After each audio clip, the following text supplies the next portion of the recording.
जो backward engineering है इस पे हमने काम करना है, और इसी के तहत जब हम चीज़ें डेवलप करेंगे तो उसके अंदर एक जिद्दत आएगी, उसके अंदर एक इनोवेशन आएगी। अगर मैं आप लोगों से पूछूं कि एज अ फीमेल जो सीनियर खवातीन यहाँ बैठी हैं, are you comfortable to cook fish in your house?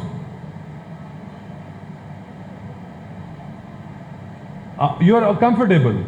जो घरेलू खातून है, जो शादीशुदा खातून है, अगर वो जवाब दें इस चीज़ को तो I will be happy to get the answer जी।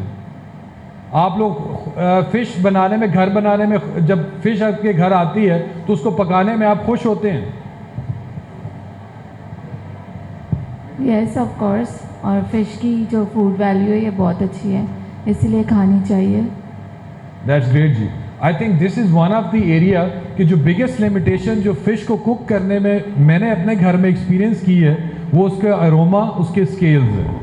ठीक है, देखें, दो बंदों को या दो सेगमेंट्स ऑफ द लाइफ के अंदर फिश बहुत इंपॉर्टेंट है। एक जब आप चाइल्डहुड में हैं और एक आप जब थोड़े बूढ़े हो जाते हैं। वैसे तो फिश खानी चाहिए लेकिन इस एज के अंदर रिकमेंडेड है, लेकिन बच्चे इसलिए नहीं खा सकते, उसमें स्मेल है। तो can this would be an opportunity? क्या हम अरोमा पे काम कर सकते हैं? It is an opportunity. अगर मुझे फिश, बोनलेस फिश मिले, उसका अरोमा बेहतर हो, तो डोंट यू थिंक कि वो इजी हो? क्योंकि देखें, कंप्लायंस और कन्वीनियंस एक दो ऐसी चीज़ें हैं जो कि आने वाले टाइम में बिजनेस को बहुत सपोर्ट करेंगे। सर फिर उसका अरोमा डिपेंड करता है उसकी फ्रेशनेस पे, जितनी वो फ्रेश होगी उतना कम अरोमा उसका होगा। और यू नेल इट, हाँ। You nail it. I think this is what I was coming up, कि हमने डिस्ट्रप्शंस करनी है। कभी यहाँ पे तो सारे सीनियर लोग बैठे हैं, इन सबको पता है कि फ़िश जब कैच होती है तो उसकी क्या फेट होती है। और कभी फ़िश मार्केट में, मुझे नहीं मालूम कि आप में से कितनों ने विजिट किया, पंजाब वाली तो मैंने देखी हुई हैं, तो वहाँ पे अगर आप जाएँ तो आप you will be amazed to see कि यार there could be hell of things we can do.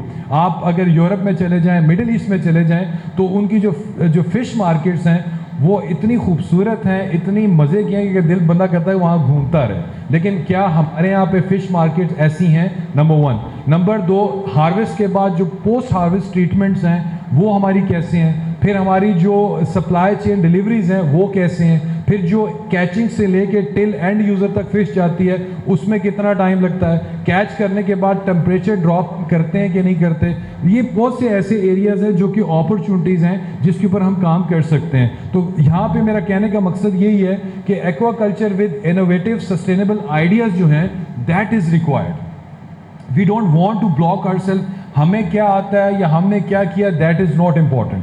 आप लोग क्या सोचते हैं, आप ग्लोबली क्या रिव्यू करते हैं, लोकली क्या डेंट डाल सकते हैं, this is very very important. तो this is the reason we want to involve the upcoming professionals, क्योंकि आपके पास आइडियाज़ हो सकते हैं, आपके पास टाइम हो सकता है जब आपका पर्पस, पैशन और जो आपकी प्रोसीडिंग्स हैं वो according to the industry needs होंगी।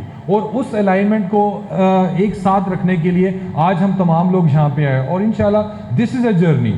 क्योंकि lot of things has been done earlier, बहुत से लोगों ने पहले भी काम किया, लोग करते रहे, और ये कारवां जो चलता रहेगा। कुछ लोग आएंगे, कुछ जाएंगे, लेकिन अल्टीमेटली अपने हिस्से का, अपने जो हम जो काम कर सकते हैं, we should continue with that.